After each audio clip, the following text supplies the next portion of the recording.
विशेषतोपि वन्द्यं सदा प्रियतमं सन्न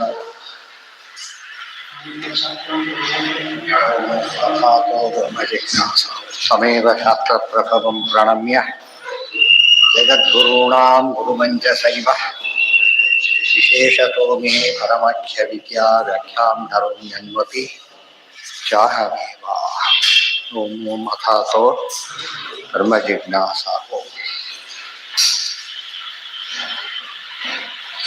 तदाचर्य अनुमाने सैव अवस्था भविष्यति सैव धर्मिणो ग्राहि अनुभूति विरोधेन कथमेकत्वमुच्यते किंचित कर्ता च दुःखीति सर्वैरेव अनुभूयते। ಇದು ಹಿಂದಿದೆ ಅಲ್ಲ, ಪ್ರತೀತಿರ್ನಾಸತ ಇತಿ ಅದಾಗಿತ್ತು. ಪ್ರತೀತಿರ್ನಾಸತ ಇತಿ ವದನ್ ಅಂಗೀಕರೋತಿ ತಾಮ್. ಅಸತ್ಯ ಪ್ರತೀತಿ ಇಲ್ಲ ಅಂತೀಯ, ಅಸತ್ಯ ಲಕ್ಷಣ ಅಂತ ಹೇಳ್ತೀಯ, ಹೇಗೆ ಸಾಧ್ಯ ಇದೆ? ಪ್ರತೀತಿ ನಿಷೇಧ ಮಾಡೋದಕ್ಕೆ ಹೇಗೆ ಸಾಧ್ಯ? ಅವ್ರು ಬಂದಿದ್ರ ಅಂತ, ಯಾರು ಅಂತ ಅಷ್ಟೇ ಅಂತ ಕೇಳ್ತಾರೆ, ಯಾರು? ಬರೀ ಅವ್ರದನ್ನ ಅಂತ ಹೇಳೋದು ಗೊತ್ತಾಯ್ತಾ? ಅದು ಬೇಕೇ ಬೇಕು, ಅದರಿಂದ ಸರಿಯಲ್ಲ. ನಚ ಉಪಮಾ ಭವೇದತ್ರ ಪ್ರತ್ಯಕ್ಷಾತ್ ಸತ್ವಮೇವ ಚ ಶಾಸ್ತ್ರಗಮ್ಯ ಪರೇಶಾನಾತ್ ಭೇದ ಸ್ವಾತ್ಮನ ಈಯತೆ. ನಚ ಉಪಮಾ ಭವೇದತ್ರ ಪ್ರತ್ಯಕ್ಷಾತ್ ಸತ್ವಮೇವ ಚ. ಅಷ್ಟೇ ಅಲ್ಲ, ಇಲ್ಲಿ ಪ್ರತ್ಯಕ್ಷವಾಗಿ ಸತ್ಯ ಅಂತ ಅನಿಸ್ತಾನೆ ಇದೆ. ಸತ್ಯ ಅಂತ ಪ್ರತೀತಿ, ಅಸತ್ತಿಗೆ ಪ್ರತೀತಿ ಹೇಗೆ ಬರುತ್ತೆ ಅಂದ್ರೆ ಅಸತ್ ಇಲ್ಲ ಅಂತಾನೆ ಬರುತ್ತೆ. ಸತ್ತಿಗೆ ಏನಂತ ಬರುತ್ತೆ? ಸತ್ಯ ಇದೆ ಅಂತಾನೆ ಬರುತ್ತೆ. ಆದ್ರಿಂದಾಗಿನೇ ಜಗತ್ತು ಸತ್ಯ ಅಂತ ಪ್ರತೀತಿ ಬಂದಿರೋದ್ರಿಂದ ಸತ್ಯ, ಅಸತ್ಯದ ಪ್ರತೀತಿ ಬಂದಿಲ್ಲ ಆದ್ರಿಂದ ಅಸತ್ಯ ಅಲ್ಲ. ಅಂದ್ರೆ ಎಷ್ಟು ಸುಲಭ ಆದದ್ದನ್ನೆಲ್ಲ ಕಾಂಪ್ಲಿಕೇಟ್ ಮಾಡಿಬಿಟ್ಟು ಉಳಿದವರಿಗೆ ಸಾಮಾನ್ಯ ಅರ್ಥ ಆಗದ ಮಾಡಿದಾಗ ಏನಾಗುತ್ತಾಗ ಎದುರಿರ್ಬೋದು. ತುಂಬಾ ಜನ ಫಾಲೋ ಮಾಡಿದಾಗ ಅದೇನಾಗುತ್ತೆ ಅಲ್ಲಿಗೆ, ಹಾಗಿದ್ರೆ ಅದೇ ಸರಿ ಇರ್ಬೋದು. ಯಾಕಂದ್ರೆ ಜನಗಳ ಭ್ರಾಂತಿ ಆಗಿ ಬರ್ತದೆ. ದೇವ್ರಿಗೆ ಗೊತ್ತಾಗೋದು ಯಾವ್ದ್ರಿಂದ? ಶಾಸ್ತ್ರಗಮ್ಯ ಪರೇಶಾನ. ಇದೆಲ್ಲ ತತ್ವನಿರ್ಣಯದ ವಿಸ್ತಾರವಾಗಿ ಹೇಳಿದ್ದ. ಜೀವೇಶ್ವರ ಭೇದ ಪ್ರತ್ಯಕ್ಷ ಸಿದ್ಧ, ಜೀವಜೀವ ಭೇದ ಜಡ ಜಡ ಭೇದ ಪ್ರತ್ಯಕ್ಷ ಸಿದ್ಧ. ಜೀವೇಶ್ವರ ಭೇದ ಪ್ರತ್ಯಕ್ಷ ಸಿದ್ಧ ಆಗೋದು ಯಾವಾಗ ಅಂದ್ರೆ ಈಶ್ವರ ಸಿದ್ಧ ಆದ್ಮೇಲೆ. ಈಶ್ವರ ಸಿದ್ಧ ಆಗೋದು ಯಾವುದರಿಂದ? ಆಗಮದಿಂದ, ವೇದ ಸಿದ್ಧ. ಆದ್ದರಿಂದ ಸಮಸ್ಯೆ ಬರಲಿ. ಅದೇ ಹೇಳ್ತಾರೆ, ಶಾಸ್ತ್ರಗಮ್ಯ ಪರೇಶಾನ ಭೇದ ಸ್ವಾತ್ಮನ ಈಯತೆ. ಶಾಸ್ತ್ರಗಮ್ಯರಾದ ಪರೇಶನಾದ ಪರಮಾತ್ಮ ಇದ್ದಾರಲ್ಲ, ಆತನೊಂದಿಗೆ ನಮ್ಮ ಭೇದ ಅನ್ನೋದು ನಮಗೆ ಗೊತ್ತಾಗೋ ಭೇದ. ಅವ್ರು ನಾವಲ್ಲ ಅಂತ ಹೇಳೋದಿಲ್ಲ. ಬಂದಾಗ ನಮ್ಮ ಲೆಟರ್ ಅಲ್ಲ ಇದು, ನೋಟಿಸ್ ನಮ್ದಲ್ಲ ಅಂತ ಹೇಗೆ ಹೇಳಿದ್ರು ತಕ್ಷಣ, ಹಾಗೆ ನಮ್ಮದಲ್ಲ ಅಂತ ಅನುಭವ ಇದೆ. ಅನುಭವ ಕೆಲಸಕ್ಕೆ ಯಾರ್ದೋ ನಮ್ಗೆ ಯಾರ್ದೋ ಗೊತ್ತಿಲ್ಲ, ನಮ್ದಂತೂ ಅಲ್ಲ. ಎಷ್ಟು ಗ್ಯಾರಂಟಿ ನಮಗಿದೆ ಅಂದ್ರೆ ನಮ್ದಲ್ಲ ಅಂಬದು ಗ್ಯಾರಂಟಿ. ಅವ್ರದ್ದೊಂದು ಗೊತ್ತಿದ್ರೆ ಹೇಳ್ಬೋದು, ಅದು ನಮಗೆ ಗೊತ್ತಿಲ್ಲ ಅಷ್ಟೇ. ಅವನಿಗೆ ಗೊತ್ತಿಲ್ಲ ಅಂಬೋದನ್ನು ತಿಳಿಸೋದಕ್ಕೆ ಆಗಮ ಬೇಕು. ಯಾವ್ದು ಗೊತ್ತಿಲ್ಲ ಅಂತೇವೆ ಅದು ಆಗಮ. ಗೊತ್ತಿಲ್ಲದನ್ನು ತಿಳಿಸ್ಕೊಡೋದಕ್ಕೆ ಆಗಮ. ಆಗಮಯತೀತಿ ಆಗಮ. ಗೊತ್ತಾಯ್ತಾ? ಇದು ಪ್ರತ್ಯಕ್ಷ ಅಂದ್ರೆ ಇಂದ್ರಿಯಗಳಿಗಿಂದಲೇ ಕಾಣಿಸೋದು. ಅನುಭೂತಿ ವಿರೋಧೇನ ಕಥಮೇಕತ್ವ ಮುಚ್ಯತೆ. ನಾವು ಬೇರೆ ಅವ್ರು ಬೇರೆ, ದೇವ್ರು ಬೇರೆ ನಾವು ಬೇರೆ ಅಂತ ಗೊತ್ತಿರೋದ್ರಿಂದ ದೇವ್ರು ಎಲ್ಲಾ ರೀತಿಯವರು ಸಮನಾಗಿದ್ರು ನಾವು ಬೇರೆ, ದೇವ್ರು ಬೇರೆ. ಅರ್ಥ ಆಯ್ತಾ? ನಮ್ಗೆ ಎಲ್ಲಾ ಗುಣಗಳು ಇದ್ರು ಕೂಡ ಬೈ ಚಾನ್ಸ್ ಸ್ವಾತಂತ್ರ್ಯ ಒಂದು ಬಿಟ್ಟು ಎಷ್ಟೇ ಇದ್ರು ಕೂಡ ಮಹಾರಾಷ್ಟ್ರ ಎಷ್ಟು ಗುಣಗಳಿದೆ, ಇಷ್ಟಾದ್ರೂ ಕೂಡ ಭೇದ ಇದೆ. ಬ್ರಹ್ಮವಾಯುಗಳಿಗೆ 100% ಈಕ್ವಲ್ ಆದ್ರೂ ಕೂಡ ಏನಿದೆ? ಭೇದ ಇದೆ. ಅಂದ್ಮೇಲೆ ಈಕ್ವಾಲಿಟಿ ಇಲ್ಲ, ಏನೂ ಇಲ್ಲ, ಹೇಗೆ ಬರುತ್ತೆ? ಇದ್ರೆಲ್ಲ ವಾಕ್ಯಾರ್ಥದ ಪ್ರಶ್ನೆ ಅಲ್ಲ. ಜನರಿಗೆ ತಿಳಿಯಾಗಿ ಹೇಳಿದ್ರೆ ತಕ್ಷಣ ಎಲ್ರಿಗೂ ಮನಸ್ಸಾಗುತ್ತೆ. ಹೌದು. ಅನುಭೂತಿ ವಿರೋಧೇನ ಕಥಂ ಏಕತ್ವ ಮುಚ್ಯತೆ ಕಿಂಚಿತ್ ಕರ್ತಾ ಚ ದುಃಖೀತಿ ಸರ್ವೈರೇವ ಅನುಭೂಯತೆ. ಕಿಂಚಿತ್ ಕರ್ತಾ ಚ ದುಃಖೀತಿ ಸರ್ವೈರೇ. ನಮ್ಗೆ ಎರಡಿದೆ ಈಗ. ಕಿಂಚಿತ್ ಕರ್ತ ತುಂಬಾ ಒಂದೊಂದು ಮಾತುಗಳು ಶ್ರೇಷ್ಠ. ಸ್ವಲ್ಪ ಕರ್ತೃತ್ವ ಇದೆ, ಸ್ವಲ್ಪ. ಗೊತ್ತಾಯ್ತಾ? ಸ್ವಾತಂತ್ರ್ಯ ಇಲ್ಲ, ಕರ್ತೃತ್ವ ಇದೆ. ಆಮೇಲೆ ದುಃಖಿ, ನಾನು ದುಃಖಿ ಅಂತ ಅನುಭವ ಬಂದಿದೆ. ಸೊ ಕಿಂಚಿತ್ ಕರ್ತ ಅನ್ನೋದನ್ನು ತೇಲಕ್ ಬರೋದಿಲ್ಲ, ಆ ದುಃಖಿ ಅಂತ ತೇಲಕ್ಕೂ ಬರೋದಿಲ್ಲ. ಅದ್ಮೇಲೆ ಹೇಗೆ ಅಭೇದ ಹೇಳ್ತೀಯ? ಸಾಮ್ಯ ಹೇಳೋದಕ್ಕೆ ಬರದ ಜಾಗದೊಳಗೆ ಅಭೇದ ಹೇಳೋದೇನು ಬಂತು? ಅರ್ಥ ಮಾಡ್ಕೋಬೇಕು. ದುಃಖಿತ್ವಾನುಭೂಯತೆ. ಇವತ್ತು ಅಟೆಂಡರು ಗೌರ್ಮೆಂಟ್ ಸರ್ವೆಂಟು, ರಾಷ್ಟ್ರವಾದ ಎಷ್ಟು 100% ಗೌರ್ಮೆಂಟ್ ಸರ್ವೆಂಟ್, ವ್ಯತ್ಯಾಸನೇ ಇಲ್ಲ. ಆದರೆ ಎಷ್ಟು ತಾರತಮ್ಯ ಇದೆ ಇಬ್ಬರಿಗೂ ಕೂಡ. ಇವರಿಗೆ ಆಧೀನ್ಯ ಅನ್ನೋದು ಸಹಜವಾಗಿ ಬದ್ದೋಗ್ಬಿಡುತ್ತೆ ಮೇಲೆ ಹೋಗ್ತಿರ್ಲಿಕ್ಕೆ. ಕಿಂಚಿತ್ ಕರ್ತಾತು ದುಃಖೀತಿ ಸರ್ವೈರೇವ ಅನುಭೂಯತೆ. ನಮಗೆ ಕಿಂಚಿತ್ ಕರ್ತೃತ್ವ ದುಃಖಿತ್ವ ಎರಡು ಅನುಭವ ಬಂದಿದೆ. ಸುಖಿತ್ವ ಯಾಕೆ ಕೊಡೋದಿಲ್ಲ ಗೊತ್ತಾ? ಸುಖ ಮರ್ತೋಗತ್ತೆ, ದುಃಖ ಮರ್ತೋಗೋದಿಲ್ಲ. ಗೊತ್ತಾಯ್ತಾ? ಯಾರೋ ಬೈದಿರ್ತಾರೆ, ಆಸ್ತಿ ಸಾರಿ ಬಿಡೋದಿಲ್ಲ, ಬರೀತಾ ಇರುತ್ತೆ. ಎಷ್ಟು ಒಗಡಿದ್ದು ಹೋಗ್ಬಿಡುತ್ತೆ, ಆ ದುಃಖಿತ್ವ ಅವದಲ್ಲಿ ಹೋಗ್ತಾರೆ. ಅದಕ್ಕೆ ದುಃಖಾನುಭವವನ್ನು ಎಕ್ಸಾಂಪಲ್ ಆಗಿ ಕೊಡ್ತಾರೆ. ಅದು ಹಾಗೇನೆ. ಸ್ವಲ್ಪ ಉಪ್ಪು ಹಾಕಿ ತೋರಿಸು ಅಂತ ಹೇಳಿದ್ರು, ಮಾಡಿದ್ರು. ಸಕ್ಕರೆ ಹಾಕಿ ತೋರಿಸ್ಬೋದಾಗಿತ್ತು. ಉಪ್ಪಿರುವ ಸಕ್ಕರೆ ಹಾಕಿದ್ರು ಅಷ್ಟೇ, ಉಪ್ಪು ಹಾಕಿದ್ರು ಅಷ್ಟೇ, ಬೆಲ್ಲ ಹಾಕಿದ್ರು ಅಷ್ಟೇ. ಯಾಕೆ ಉಪ್ಪಿನ ಹೇಳಿದ್ರು ಅಂತ ಕೇಳಿದ್ರೆ ತಕ್ಷಣ ಗೊತ್ತಾಗುತ್ತೆ. ಉಪ್ಪು ಹೆಚ್ಚಾದ್ರೆ ತಕ್ಷಣ ಗಮನಕ್ಕೆ ಬರುತ್ತೆ, ಕಡಿಮೆ ಗಮನಕ್ಕೆ ಬರುತ್ತೆ. ಸರಿ ಅಂತ ಗೊತ್ತಾಗದೇ ಇಲ್ಲ. ಇದು ಆಶ್ಚರ್ಯ. ಆ ಅರ್ಥದಲ್ಲಿ ದುಃಖ ಅದನ್ನ ಎಕ್ಸಾಂಪಲ್ ಕೊಡೋದಕ್ಕೆ ಅದೇ ಕಾರಣ. ಅಲ್ಲಿ ಲವಣ ಕೊಟ್ಟಿದ್ರು ಅದೇ ಕಾರಣ. ಎಷ್ಟೋದ್ರ ಚಿಕ್ಕ ಮಕ್ಕಳು ಕೇಳಿಬಿಡ್ತಾರೆ, ಅವ್ರಿಗೆ ಒಳ್ಳೆ ಬುದ್ಧಿವಂತರಿರ್ತಾರೆ. ಎಷ್ಟೋ ಸರ್ತೆ ದೊಡ್ಡವ್ರು ಹೊಡಿಲಾರ ವಿಷಯ ಬಂದ್ಬಿಡುತ್ತೆ. ನೀವು ಸಕ್ಕರೆ ಹಾಕ್ಬೋದಾಗಿತ್ತಲ್ಲ, ಉಪ್ಪಾಕಿ ಹಾಕಿದ್ರು ಅಂತ ಕೇಳ್ತಾರೆ. ಮಕ್ಕಳಿಗೆ ಅರ್ಥ ಆಗಲ್ಲ. ಹೇಳ್ಬಿಟ್ರೆ ಅವಾಗ ಅರ್ಥ, ಓ ಕರೆಕ್ಟ್. ಕೆಟ್ಟಂತ ನಾವು ನೆನಪಿರೋ, ಒಳ್ಳೆಯದು ನೆನಪಿರೋದಿಲ್ಲ. ಚೆನ್ನಾಗಿಟ್ಕೊಂಡ್ರೆ ನಮ್ಗೆ ಅನುಭವ ಬಂದಿರೋ ವಿಚಾರ ಸ್ಪಷ್ಟ ಹೇಳಿ. ಸರ್ವಜ್ಞೋ ಭಗವಾನ್ ವಿಷ್ಣು ಸರ್ವಶಕ್ತಿ ರೀತಿ ಶ್ರುತಃ.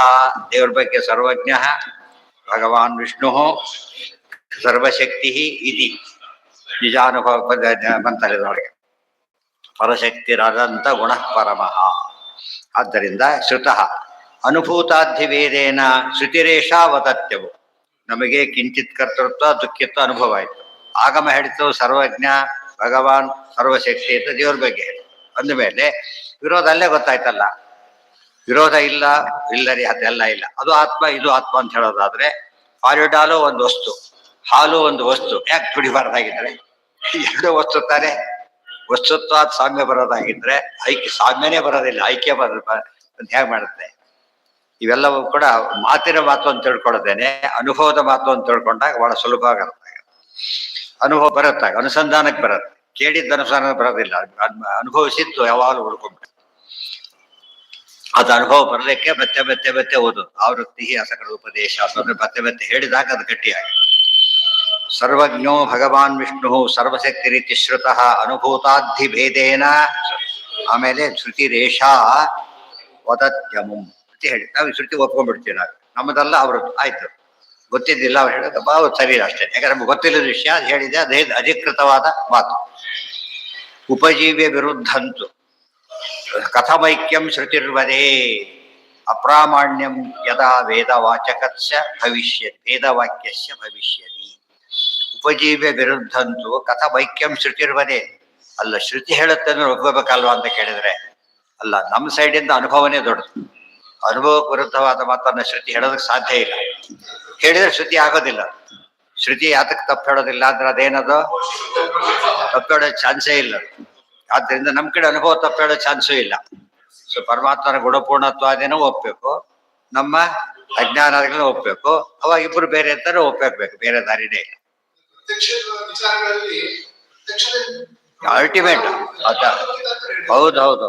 ಉಪಜೀವ್ಯ ವಿರೋಧ ಅದೇ ಹೇಳಿದ್ದು. ಉಪಜೀವ್ಯ ಪ್ರತ್ಯಕ್ಷವಾದಾಗ, ಆಗಮ ವಿರುದ್ಧವಾದಾಗ, ಆಗಮ ಅಪ್ರಮಾಣ ಅಲ್ಲ, ಆಗಮ ಅಪ್ರಮಾಣ ಅಲ್ಲ, ಬೇರೆ ಅರ್ಥಗಳು ಹೊಂದಿಸ್ಬೇಕು ಎರಡಕ್ಕೂ. ತತ್ವ ಸಮನ್ವಯ, ಪ್ರತ್ಯಕ್ಷ ಅನುಭವ ತಾನು ಮೂರನ್ನು ಸಮನ್ವಯ ಮಾಡ್ಬೇಕು. ಶ್ರುತಿ ವಾಕ್ಯಗಳನ್ನು ಪರಸ್ಪರ ಸಮನ್ವಯ ಮಾಡಿದಾಗೆ ಪ್ರಮಾಣಗಳನ್ನು ಏನ್ ಮಾಡ್ಬೇಕು, ನಾವೀಗ ಹೊಂದಿಸ್ಬೇಕು. ಪೂರ್ತಿ ಹೊಂದಿಬಿಟ್ಟಾಗ ಆಚಾರ್ಯ ಏನಂತ ಹೇಳ್ತಾ ಇರೋದು ಗೊತ್ತಾ? ಪೂರ್ಣಂ ಪ್ರಮಾಣಂ. ಪೂರ್ಣಂ ಪ್ರಮಾಣಂ ಅಂತ ಪದನೇ ಬಹಳ ಸ್ವಾರಸ್ಯವಾದ ಪದ. ಪೂರ್ಣ ಪ್ರಮಾಣ ಇದೆ, ಇನ್ನೇನ್ ಬೇಕು ಅದಕ್ಕಿಂತ. ಉಪಜೀವ್ಯ ವಿರುದ್ಧಂತು ಸ್ವಯಂ ಐಕ್ಯಂ ಶ್ರುತಿರ್ವದೇ ಅಪ್ರಾಮಾಣ್ಯಂ ಯದಾ ಭೇದವಾಕ್ಯಸ್ಯ ಭವಿಷ್ಯತಿ. ಆಗ ಅಪ್ರಾಮಾಣ್ಯ ವೇದವಾಕ್ಯ ಅಪ್ರಾಮಾಣ್ಯ ಹೇಳ್ಬೇಕಾಗತ್ತೆ. ಏನಿದು ತರ್ಕ ಇದು. ಹೇಳ್ಬೇಕಾಗತ್ತೆ, ಹೇಳೋದಿಲ್ಲ, ಹೇಳ್ಬೇಕಾಗತ್ತೆ ಅಂತ ಹೇಳಿ. ಆದ್ರಿಂದ ಹೇಳಬಾರ್ದು ಅಂದ್ರೆ ವಾಪಸ್ ಬರೋದು. ಸೈವ ಅವರೆಲ್ಲ ಏನ್ ಮಾಡಿದ್ರು, ಅನುಭವಕ್ಕಿಂತ ಶ್ರುತಿ ಮಹತ್ವ ಕೊಟ್ಟು. ಶ್ರುತಿ ಮಹತ್ವ ಕೊಡೋದು ಅಂತ ಹೇಳಿದ್ರೆ ನಮ್ಮ ಅನುಭವ ಅಲ್ಲಗಡೆಯೋದು ಅಂತ ಅಲ್ಲ. ಗೊತ್ತಾಯ್ತಾ? ಅನುಭವಕ್ಕೆ ಅನುಗುಣ ರೀತಿಯಿಂದಾಗ ಶ್ರುತಿ ಮಹತ್ವ ಬರೋದ್ರಿಂದ ಅದನ್ನು ಒಪ್ಪಕ್ಕೆ ಹೊರತು ಶ್ರುತಿ ಮಹತ್ವ ಅಂತ ಹೇಳಿ ಅವ್ರು ಡಾಕ್ಟರ್ ಕೊಟ್ಟಿದ್ದಾರೆ ಆರೋಗ್ಯವಂತ ಅಂತೇಳಿ, ರೋಗ ಇದೆ ಅವರಿಗೆ. ಗೊತ್ತಾಯ್ತಾ? ಅದು ಆಫೀಸ್ ಇದು ಕ್ಲೇಮ್ ಮಾಡಿ ಮೆಡಿಕಲ್ ಇದನ್ನು ಕ್ಲೇಮ್ ಮಾಡ್ಬೋದು ಹೊರತು ಯಾವ್ದು ಸಾಧ್ಯ ಇಲ್ಲ. ಅದರಿಂದ ನಮ್ಮ ರೋಗ ಇಲ್ಲ ಅಂತ ಹೇಳ್ಬೇಕಾಗಿಲ್ಲ. ರೋಗ ಇದೆ ಅಂತ ಆಗಲಿ, ರೋಗ ಇಲ್ಲ ಅಂತ ಹೇಳೋದಕ್ಕಾಗಲಿ ಯಾವ ಡಾಕ್ಟ್ರು ಕಾಂಪಿಟೆಂಟ್ ಅಲ್ಲ, ಅನುಭವನೇ ಕಾಂಪಿಟೆಂಟ್. ಅದು ಸರ್ಟಿಫೈ ಮಾಡಕ್ಕೆ ಬರುತ್ತೆ ಹೊರತು ಸುಳ್ಳು ಕೊಟ್ಟದ್ದು ಅಪರಾಧನೇ. ರಜಕ್ಕೆ ದುಡ್ಡಿಗೆ ಮೆಡಿಕಲ್ ರಿಯಂಬರ್ಸ್ಮೆಂಟ್ಗೆ ಅಷ್ಟೇ.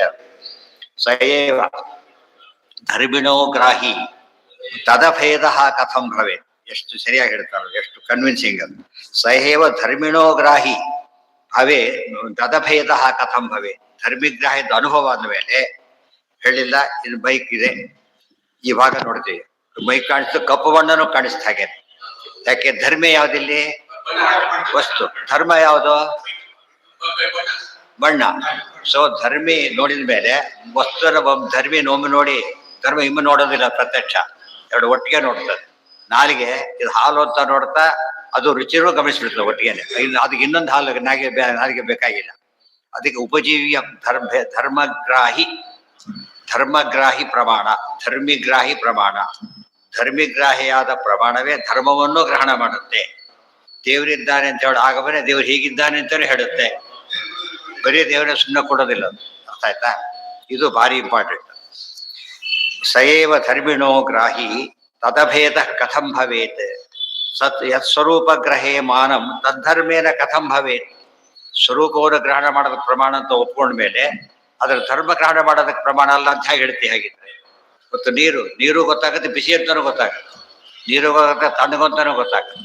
ಅದು ಎರಡು ಬೇರೆ ಪ್ರಮಾಣ ಬೇಕಿಲ್ಲ ಅವರಿಗೆ. ಅರ್ಥ ಆಯ್ತಾ? ಇದಕ್ಕೆ ಧರ್ಮಿಗ್ರಾಹಕ ಪ್ರಮಾಣನೇ ಧರ್ಮಗ್ರಾಹಕ ಪ್ರಮಾಣನೂ ಆಗಿರುತ್ತೆ. ಇದು ಅರ್ಥ ಮಾಡ್ಕೊಂಡ್ರೆ ಆಗ ನಾವು ಅಂತ ಅನುಭವ ಬರ್ಬೇಕಾದ್ರೆ ಏನಂತ ಬರುತ್ತೆ? ನಾನು ಅಲ್ಪಜ್ಞ, ನಾನು ಸ್ವಲ್ಪ ಕಿಂಚಿತ್ ಕರ್ತ, ಇವೆಲ್ಲ ಅನುಭವ ತಕ್ಷಣ ಬಂದ್ಬಿಡುತ್ತೆ. ನಾನು ಅಂತ ಅಷ್ಟೇ ಬಂದು ಸುಮ್ಮನಾಗೋದಿಲ್ಲ, ಅದು ಸಮೇತ ಬರುತ್ತೆ. ಆದ್ರಿಂದ ದೇವ್ರ ಬಗ್ಗೆ ಹಾಗೆ ಬರೋದ್ರಿಂದ ಎರಡು ದೇವ್ರ ಬಗ್ಗೆ ಧರ್ಮಿಗ್ರಾಹಕ ಪ್ರಮಾಣ ಯಾವುದು? ಆಗಮ. ನಮ್ಮ ಬಗ್ಗೆ ಧರ್ಮಗ್ರಾಹಕ ಪ್ರಮಾಣ ಯಾವುದು? ಸಾಕ್ಷಿ. ಹೌದು, ಇದೆ. ಪರಸ್ಪರ ವಿರುದ್ಧ ಆಗಬಾರದು. ಅದು ಪರ್ಫೆಕ್ಟ್, ಇದು ಪರ್ಫೆಕ್ಟ್. ಏಕ ವಿಜ್ಞಾನ ವಿಜ್ಞಪ್ತಿಯ ದ್ವಯಂ ಮಾನಂ ಭವಿಷ್ಯತಿ. ಏಕ ವಿಜ್ಞಾನ ವಿಜ್ಞಪ್ತಿಯ ದ್ವಯಂ ಮಾನಂ ಭವಿಷ್ಯತಿ. ಏಕ ವಿಜ್ಞಾನ ಅಂತ ಹೇಳಿದ ಮೇಲೆ ಎರಡು ಪ್ರಮಾಣನೇ, ಆಗ ಇದು ಪ್ರಮಾಣನೇ. ನಚೇದೇಕಂ ಪ್ರಮಾಣಂ ದ್ವಯಮಪ್ಯತ್ರ ನೋಕರು. ಒಂದು ವಸ್ತುವಿಗೆ ಅದೇ ಪ್ರಮಾಣ ಅಂತ ಆದ ಎರಡಾದ್ರೂ ಅಷ್ಟೇನೆ ಅನವಸ್ಥ. ಯಾವಾಗ ಒಂದೊಂದು ಒಪ್ಪಕ್ಕೆ ಸಾಧ್ಯ ಇಲ್ಲ ಅಂದಮೇಲೆ ಹೇಳ್ದ ಹೋಯ್ತು, ಬಿಡಿ ಅಂತ ಕಪ್ಪು ಅಂತ ಇವನು ಕೇಳ್ಕೊತ ಗೊತ್ಕೊಂಡ ಅಷ್ಟೇ. ಕುರುಡನಿಗೆ ಕನ್ಫ್ಯೂಷನ್ ಅಷ್ಟೇ. ಕುರುಡನಿಗೆ ಕಣ್ಣಿರೋಡೆ ಕನ್ಫ್ಯೂಷನ್ ಇಲ್ಲ, ಮೂರ್ಖರು ಅಂತ ಗೊತ್ತಾಗುತ್ತೆ, ತಪ್ಪು ಹೇಳ್ತಿದ್ದಾರೆ ಅಂತ ಗೊತ್ತಾಗುತ್ತೆ. ಇವರಾದ್ರೆ ಅಷ್ಟು ಜನ ಹೇಳಿದ್ಮೇಲೆ ಸೆದ್ರೆ ಇರಬಹುದು, ಈ ತರ ವಾದ ಮಾಡ್ತಾರೆ. ಎಲ್ಲ ಗೊತ್ತಾಗಬೇಕಾಗಿಲ್ಲ, ಮುಖ್ಯ ಧರ್ಮ ಎಲ್ಲ. ನೀರಿಂದ ಒಂದು ಗುಣ ಇದೆ, ಅದು ಹಾಲಿಂದ ಒಂದು ರುಚಿ ಇದೆ, ಅದು ಆ ರೀತಿ ಎಲ್ಲ ಧರ್ಮ ಗೊತ್ತಾಗ್ಲಿಕ್ಕೆ ಅದು ಸ್ವಲ್ಪ ವಿಶೇಷ. ಯಾಕೆ ಅದೆಲ್ಲ ಸಾಧ್ಯ ಒಂದು ಗೊತ್ತಾಗುತ್ತೆ. ದೇವ್ರ ಗುಣ ಇಷ್ಟು ಬೇಸಿಕ್ ಇಷ್ಟು ಗುಣಪೂರ್ಣತ್ವ ದೊಡ್ಡದು, ಇಷ್ಟು ಗೊತ್ತಾಗುತ್ತೆ. ಬೇರೆ ಬಗ್ಗೆ ಎಲ್ಲ ನಮಗೆ ಗೊತ್ತಿಲ್ಲದೆ ಹೋದ್ರೆ ಇವನಿವಂತವನು ಅದು ಯಾಕೆ ಅಷ್ಟು ಗೊತ್ತಾಗುತ್ತ, ಅದು ಗೊತ್ತಾಗಬೇಕು ಗೊತ್ತಿಲ್ಲ. ಚಿಕ್ಕವ್ರ ಬಗ್ಗೆ ನಮಗೆ ಯೋಚನೆ ಮಾಡಿದವ್ರೆ ಗೊತ್ತಾಗೋ ಪ್ರಸಂಗನೂ ಬರೋದಿಲ್ಲ.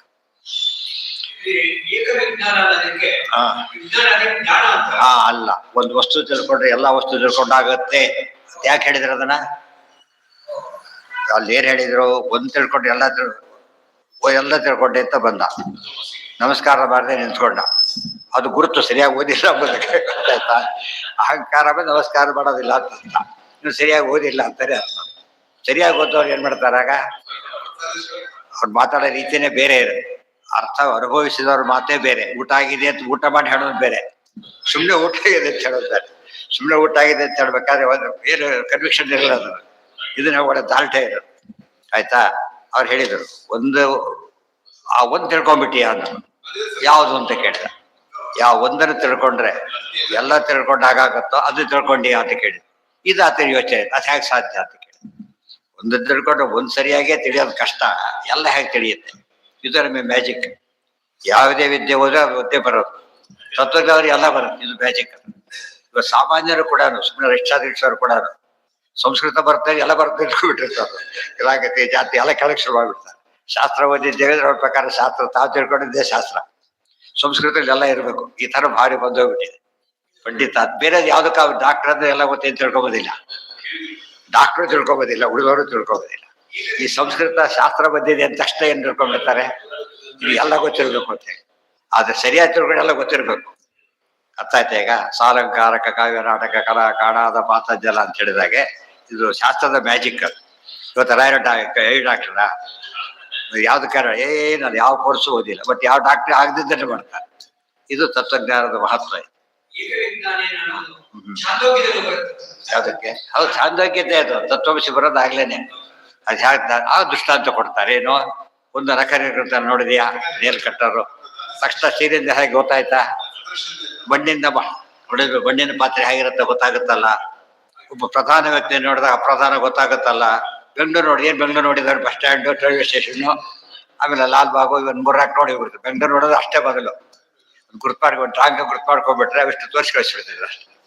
ಇಷ್ಟಂತೂ ಬೆಂಗಳೂರಲ್ಲಿ ಇಲ್ಲ ಗೊತ್ತಾ. 15 ಲಕ್ಷ ಪಾಪ್ಯುಲೇಷನ್ ನಾವು ನೋಡಿದ ಕಾಲಕ್ಕೆ. ಅವಾಗೇನು ಟಾಂಗಾದಲ್ಲಿ ಹೋಗ್ಬಿಟ್ರೆ ಭಾರಿ ದೊಡ್ಡ ಟಾಂಗಾದಲ್ಲಿ ಹೋಗೋದು ಒಂದು ರೌಂಡ್ ಅವ್ನಿಗೆ ಗೊತ್ತು ಏನೇನು ನೋಡ್ತಾರೆ ಬಂದವರು ಅಂತ ಹೇಳಿ. ಅದು ತೋರಿಸಿ ಕಳಿಸ್ಬಿಟ್ರೆ ಹೋಗ್ತೀವಿ. ಇಂಚ್ ಬೈ ಇಂಚು ನೋಡಿದ್ದೀರಾ? ಇಂಚ್ ಬೈ ಇಂಚ್ ಯಾವ್ದಾರು ಮನೆ ನಮ್ಮನೇನೆ ಇಂಚ್ ಬೈ ಇಂಚ್ ನೋಡಿದ್ದಾರೆ ನಾವೀಗ ನೋಡ್ಲಿಕ್ಕೆ ಸಾಧ್ಯ ಇಲ್ಲ.